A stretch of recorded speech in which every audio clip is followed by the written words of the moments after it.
What's up, guys? It's your boy Mizzy, and I'm back here today to do a movie review for the movie No Country for Old Men.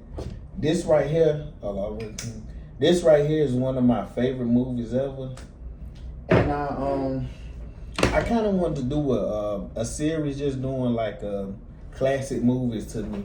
So this will be the first one. I recently rewatched it, and I was like, man, you know what? This movie right here, I know it's an old movie, but like I said, I love it. It's No Country for Old Men came out in 2007, cleaned up at the Oscars. It won Best Picture, Best Director, Best Adapted Screenplay. It really, it was one of them movies, like, before I watched it, because I know I didn't watch it in 2007. I can't remember the exact year I watched it. I know I was younger, though. But I've watched it, it's no telling how many times, but over the period of time, more and more I watched it, I've learned more and noticed more in the movie. So like I said, I just want to, I don't know, like I said, I'm still new to doing movie reviews, so I really don't have my format down yet. So I'm kind of just, just be rambling, just talking. But anyways, I just start from the top, man. This movie right here really had an all-star cast. Like I said, man, Harvey Bardem, you said Woody Harrelson, Tommy Lee, man, like Josh Brolin. That every time I see Josh Brolin now, I know a lot of people, they think of Thanos, but me, I think of No Country for Old Men because I love that movie. But anyways, like I said, man, in the movie, it starts out with the protagonist Anton Chigurh getting arrested, and the deputy taking him to the police station, and you know the deputy talking on the phone, and then Anton comes behind him, chokes him with the handcuffs, and at that moment it's starting off to telling you, like, it's showing you how crazy he is. It's like, this guy right here is insane. He's nuts. But the one thing about him in the movie, he's crazy, but he's really methodical. He's very careful. If you watch the stuff he does in the movie, he doesn't never do anything by accident. Everything he does with a purpose. But anyways, then all of a sudden you have the plot practically in this movie is practically it's practically the guy named Llewellyn, like I said, played by Josh Brolin. He's hunting. He shoots a deer, and when he shoots the deer, he goes down, the track that deer runs off. And he sees a dog. He follows the dog, and then he stumbles onto a drug deal practically going wrong. He sees, like I say, it was dead guys out there. He opens the door. One guy's alive. He's saying, do you have any agua? This is important because it comes later in the story, and he says, I don't have no agua. He looks in the back of the truck, sees drugs in the truck, knows it was a drug deal going wrong. So he keeps walking. He finds the guy that was, I guess, with the drug deal. He's the guy who got the money. He finds a case of money. The money, I think, was supposed to be about $2 million. And this movie taught you, if you ever find a case of money, empty that money out into something else, because it may be a tracker in a. That's practically how the plot is. He finds the money, is a tracker in the money, and like I said, he doesn't realize it at this point that he has, like I said, this crazy guy out there. He doesn't realize Anton is after him, but boom, he goes home.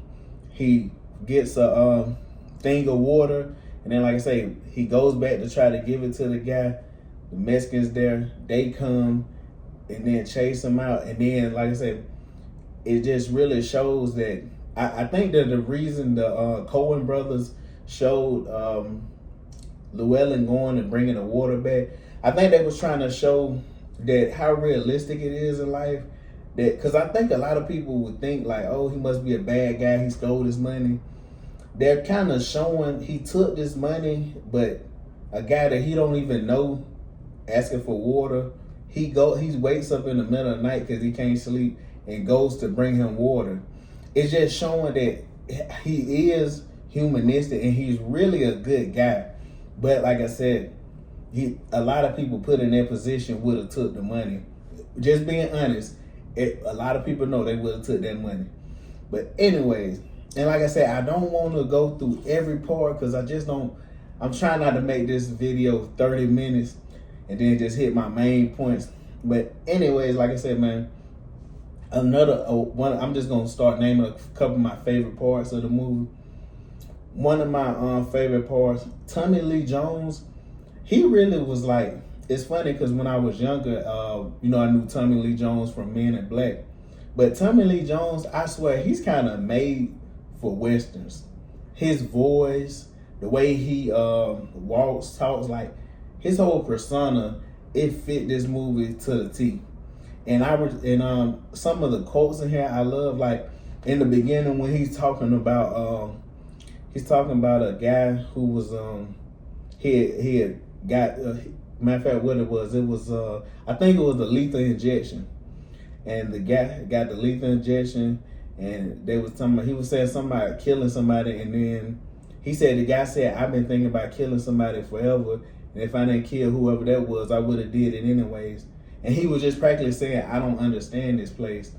And it's so realistic because that's what I get from this movie. It's based in realism. Because I think we all can admit, we see stuff on the news, TV, social media, and it's a lot of stuff that we see that you can't make sense out of, and it just shows you in this movie. He's like, man, I don't understand this world no more. Or like even when he was talking to the guy, and then like I said, he was talking to him about you know, getting older and everything, and then when he was telling him about like what you got coming for you, everybody, you can't stop it. It's came for everybody. That's also, I think, they did that in the movie referencing Anton, because Anton in the movie, he's coming for Llewellyn and he can't stop it. Like I said, he went to the hotel, he had the briefcase in the vent, he got away then. He went to the other hotel, and then like I said, that's when he found the tracker, threw it out, and Anton finds him then. He shoots Anton, but Anton doesn't give up. And it even shows that how persistent he is. He cleans a gun wound. I'm talking about literally like, he doesn't flinch or nothing, cleans the wound. And then like I say, then this is funny because when I seen Woody Harrelson in this movie, I thought that he was gonna have a bigger role, and he really wasn't in the movie long. Like I said, he was you know, going after Anton. But like I said, well, matter of fact, I don't know if I said he was going after Anton. I guess kind of, but he was going to try to get the money as well from Llewellyn, because you know Llewellyn was in the hospital, and he said he was talking to him about, you know, who's after him, and Llewellyn's trying to be tough. You know, most men, we're gonna be like, man, I don't care who's after me. I'm not worried about it. I'm good. And so then Woody Harrelson, he gets caught by Anton. This another part that was great. While Woody Harrelson walking up the stairs, Anton walks behind him. He looks back, and then he says, "Hey, what is that? What was Woody Harrelson? Carson." He says, "Hey, Carson," or some Carson. But when he walks up there, they get in the room, and then you know Anton, he tells him sit down. He's sitting there with the shotgun he has, and then when he and one of the things that was interesting, Woody Harrelson like, do you know how insane you is? And he like, do you mean the nature of this conversation? I think that's what he said. But it's almost like, man, he's showing like, man, look, you can call me crazy, I don't care. Like, it really just shows in this movie, it's people out there, and that's why I say this movie based in realism. Also another thing I want to touch on, this movie had no music to build tension. It built tension through the characters. It built tension through the scenes, the setting, the acting. It was a clinic put on in this movie for acting. And then, like I said, I'll kind of skip ahead. Like I said, I don't want to make this a video just ramble. Y'all, if you seen the movie, you know how great it is. Like I said, but anyways, when it gets to one of the interesting things to me, Llewellyn gets killed off camera. Like they don't show Llewellyn getting killed. And I always was like, dang, why did they not show that? Because me thinking as a movie watcher, most of the times that's this guy's after this guy. You would have think they wanted to build that up and show that scene, but no, he gets killed off camera. And then all of a sudden, like I say, you get to the end. One of the most interesting things to me, Llewellyn's girlfriend, what was her name? Carla Jean. She's at home, and then Anton comes there to kill her. Well, he comes to give her a choice. He goes there with a coin, and he tells her to flip a coin. And early in the movie, everybody who watched this know the guy at the gas station when he flips the coin with him and gives him the choice. But he doesn't kill that guy because the guy said heads, he guessed heads, and he gave him the coin. But when Carla Jean, she says, I'm not picking. And he was telling her, you have to pick. But she was like, I'm not picking because it's only up to you. Like she practically saying like, you don't have to do this. Llewellyn's dead, you have the money, but the thing he told Llewellyn that he would kill her. And it's showing that wrong, definitely wrong, but that's just how much he was committed to doing this. He has the money, Llewellyn's dead. He has no reason to do this. And he still comes there. This another one, off scene, her getting killed. This is what the Coen brothers did great. They didn't have to show all the violence. It just built great tension. He walks outside, looks at his boot. We can assume he's looking to see if he stepped in Carla Jean's blood, and he walks out, walks out from the home. Out of nowhere, when he gets in an accident, gets out the car, he's messed up. He even at that point, he's still. Well, I was thinking then that he was gonna die, because we're so used to when it's a villain or a bad guy in the movie. Okay, at the end of this movie, they will die, the good guy will prevail, and it'll wrap up. But what we seen that